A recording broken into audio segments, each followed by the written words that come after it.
Hey everyone, how's it going? And man, it's been a while since I just did a regular review. Though we are starting our theme month a little late, we're still going to be tackling the dark reflections, meaning we're going to be diving into comics that focus on the most classic of tropes, the evil mirror universe. Now, I've made it no secret that I'm not a big fan of time travel, but I do like multiverse stories. But I'll also admit that the multiverse has been overused a lot lately. I mean, a lot. I mean, to the point where even stories that focus on the multiverse have acknowledged that it's getting overplayed. But the reason why I like the multiverse so much is because there is a lot more room to play and be creative. Now, whether or not people are taking advantage of that, well, that varies. But the point is, I never stopped loving multiverse stories. But my all-time favorite has always been the concept of the protagonist going to a world where everything's reversed, where they're the bad guys and their enemies become their greatest allies. My first experience with that had to have been with the SWAT Cats episode, The Dark Side. Yeah, sorry to any Star Trek fans who were hoping it was gonna be Mirror Mirror. Again, not the big Star Trek fan here, but I did eventually check it out and it's still pretty good. But my point is, I really like this idea of the heroes walking into a world where everything's turned upside down. They gotta think outside the box, as they're usually facing off against a foe who thinks exactly like them, with the only big difference being they might not hold back. Now, when coming up this theme month, I had to do some thinking on which comics I was going to cover. And I definitely wanted to do something on the Marvel side, but funny enough, Marvel doesn't really have an evil mirror universe, or at least one that's really consistent. I mean, there's Marvel Zombies, and yeah, I would count it as an evil Marvel universe, given how fucked up some of these characters were even before they got infected, but that's more of a Halloween thing, and again, not all the heroes were evil, just at least 50%. Then there was the Cancerverse, and though some of them did interact with their heroic counterparts, it wasn't that many, and the stories weren't that long. And the story they mainly were in was during a crossover event that mostly focused on the cosmic side of things. And there is a ton, and I mean a ton, of one-shot stories in the Spider-Verse, but again, those are one-shot stories, and they're usually shared in anthology stories that don't really follow the rest of the theme. So I really had to go and dig, and eventually I found Identity War. This 2011 story was part of an interesting line of Marvel, where they would do a 3 or sometimes 4-part story that was spread out into different annuals. In this case, Spider-Man Annual number 38, Deadpool Annual number 1, and Incredible Hulk Annual number 1. Essentially what would happen is that something would go down that all 3 characters have to face, and each individual issue would be focusing on how it'd be affecting them, while at the same time progressing the other stories. So, how'd this turn out? And why do I think this is more worthy to be known as Marvel's Evil Mirror Universe? Well, let's dive into Identity War and find out. Warning, spoilers. Our story begins with New York City, but not the one that we know. For you see, this New York is protected by the Amazing Spider, a hero beloved by the city, feared by enemies, and well respected, even by J. Jonah Jameson. And that was my first indication this is more a mirror universe thing. But while this is definitely not the main Marvel universe, this is our Peter Parker. But how is that? Well, we have to jump back a few days ago. While Peter was at Horizon Labs, by this time he was working there, and he was helping with Dr. Banner's new project that he hopes to repress the Hulk's powers. But while there, Deadpool, along with a few thugs, break in to mess with Horizon's latest experiment, a portal to travel to different dimensions. But here's the kicker here. This one is actually meant to be more selective. For you see, if someone's linked to the machine and thinks of a world that they desire, it will lead them to that world. A bunch of thugs link Deadpool to the machine and tell him to think of a world filled with riches. You know, all the multiverse stories that come out now of people trying to take over the multiverse or do some convoluted plan to bring back loved ones or combine worlds to make a better world, it's kind of a breath of fresh air to just get a bunch of dudes just using it for money. I mean, it's stupid that they're using Deadpool of all people, but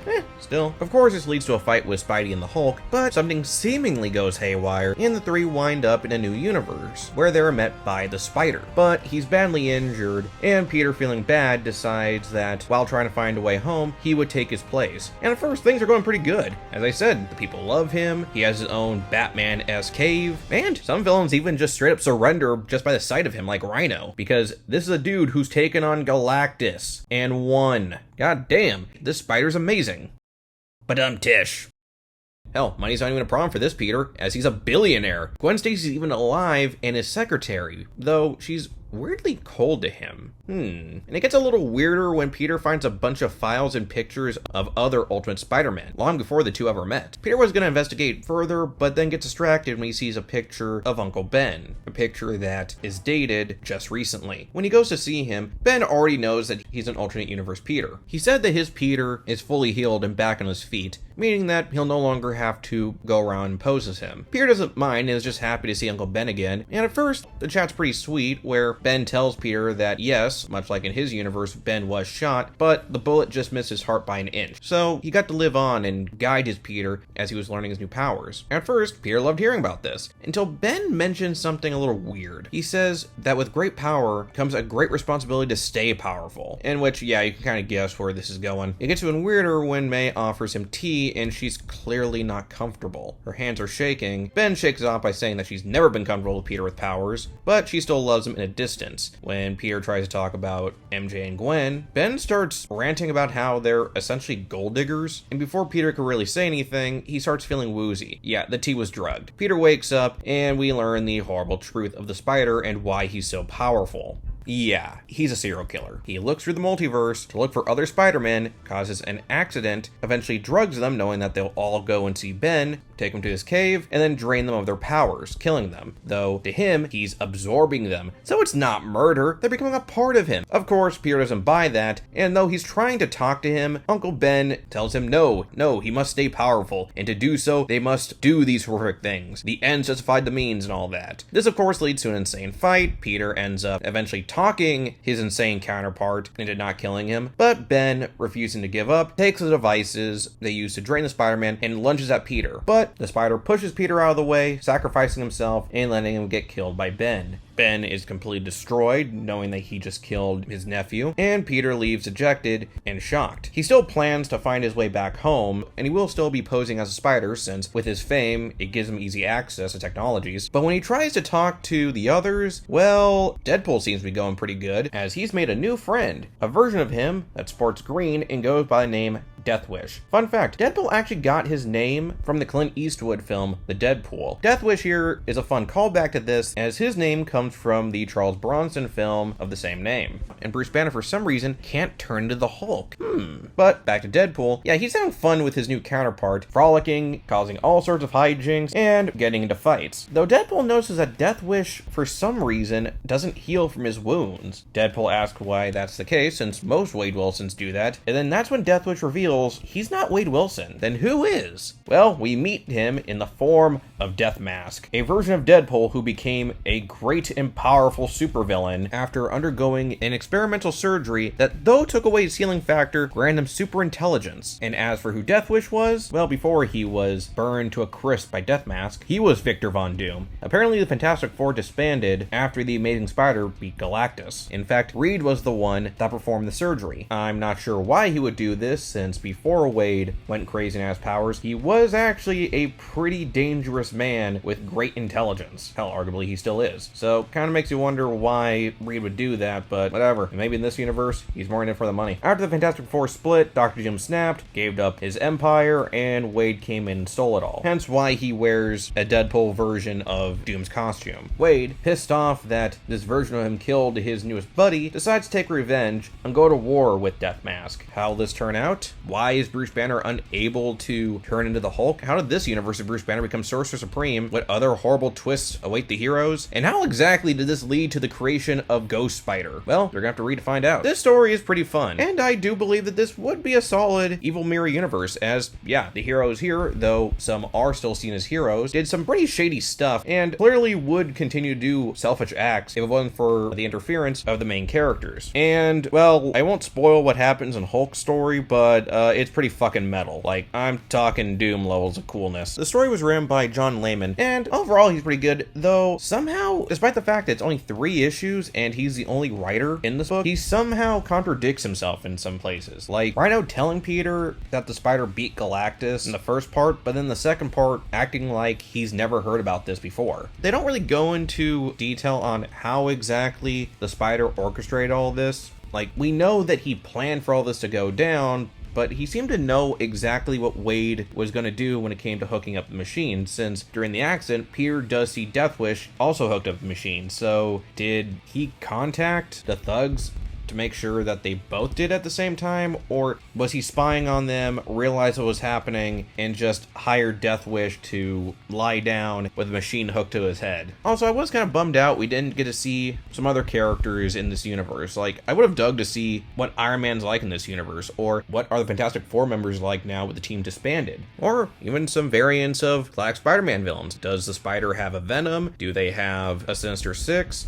I do feel like Layman could have done more with exploring this universe, but since it is only 3 parts and it has to mainly focus on the 3 characters, I'll cut some slack there. As for the characters, we'll start with, of course, Peter Parker. Peter here is a pretty solid character. He's mostly just our POV to see how crazy this world is, and at first amazed, but tish, and how great this world is in the life of its Spider-Man, but also be a little suspicious since some things do seem too good to be true. Also, I like that Layman reminds us that Peter is skilled in investigations. Not just the fact that he worked with Bugle, but has worked with several cops and detectives. So I kind of like that he does try to dig into this world a little bit when things start to look a little suspicious. But I'm also not mad when he finds out that this universe's Uncle Ben is still alive, since, well, this is Peter Parker we're talking here. He won't hesitate to find any time to interact with Uncle Ben. And of course, is heartbroken to see how messed up this Uncle Ben is, but at the same time still grateful that his Ben was not as corrupt. As for the Spider, he's a pretty fun character when you first meet him, but it feels like Layman wanted to do more with him and dive deeper into his psychosis and what led to him becoming a serial killer, but due to time restraints, we really didn't get to have that. But what we did get was still pretty good. He knows deep in his heart that Peter is right, but he can't shake Ben's influence off. Ben has been his rock since he was a kid, and he can't believe his uncle would ever lead him astray. Wade is, well, he's Wade. I was expecting Layman to dive deeper into Wade's mind. We just have Wade clowning around. Now, granted, I do feel for Wade, since, yeah, Deathwish is the only friend, at least at the time, who liked Wade and didn't try to kill him. Since, yeah, Wade didn't really have much of that during this time in Marvel. Most of his friends wanted to kill him. Well, even Bob, his most loyal friend at the time, wound up trying to kill him. Though, Pete thought that's what he wanted. As for Death Mask, he's okay. Again, I do wish we dive deeper into this character, but essentially he's just Dr. Doom, but Wade Wilson. He's just kind of there to be an antagonist for Deadpool and to get pissed off whenever Deadpool screws him over, which is a lot in Deadpool's story. As for Bruce Banner, though I can't go into his story since it does have some big revelations regarding why he can't turn into the Hulk, it is nice to see Bruce finally have a moment of rest and not have to worry about bottling up his emotions. You can see why he wouldn't want to leave this world, but at the same time, deep down in his heart, he knows this isn't going to last long. He has been through this before. He has constantly gone through cycles of losing the ability to turn to the Hulk, thinking that's over, and boom, he's back to square one. A cycle that he was so used to for a very long time. In fact, everyone was used to this cycle. It was at least until the Al Ewing run. Then it became a horror comic and really, really fucking cool. Seriously, go check out Immortal Hulk. You'll not be disappointed. As for this universe's Bruce Banner, who's essentially Doctor Strange here, and this universe's Hulk, again, I can't really say too much, at least when it comes to how they got to A to B, but I'll just say that Dr. Banner does have a solid moment with Bruce where he does tell him that he doesn't have to go back to being the Hulk again if he really doesn't want to. And again, though I can't show you, the Hulk in this story is fucking metal as hell and has some pretty cool fight scenes. He doesn't really have much going on when it comes to character development. They're both just kind of there in the background. The book has 3 artists.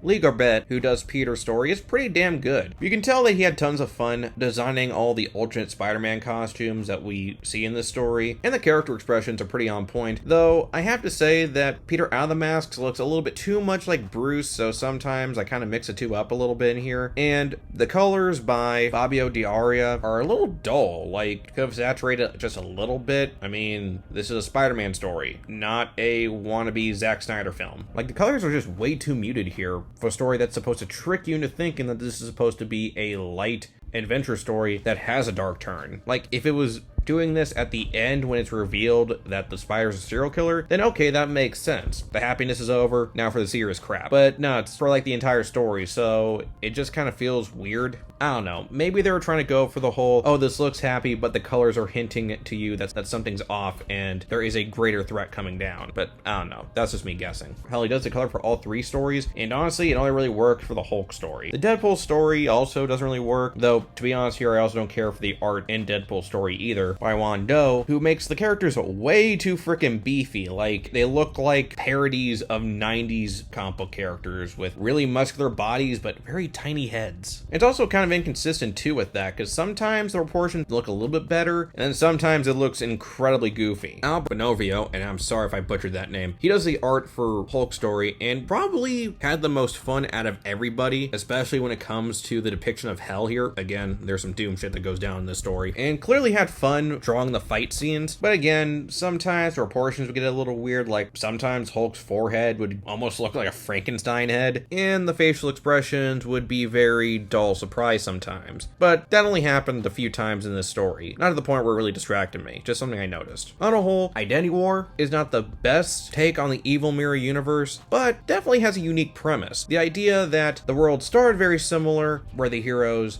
both started off wanting to do good, or in this case, Deadpool was just trying to make a living, trying to get rich, but one made a much darker turn because of one major detail. In this case, Ben here being a fucking sociopath and not getting killed by the mugger. And because of that, Peter, as the spider in this universe, is kind of the reason why Wade Wilson would become Death Mask, and Bruce Banner in here would become Sorcerer Supreme, leading to the horrific events that would go down in this story. I guess you could say this is kind of like Marvel's version of the Justice Lords universe, just not as well thought out. It had great potential, and honestly I do wish we got to see more of this world, but hey, it does still get callbacks every so often, since, as I said before, this is actually the universe that is home to Ghost Spider.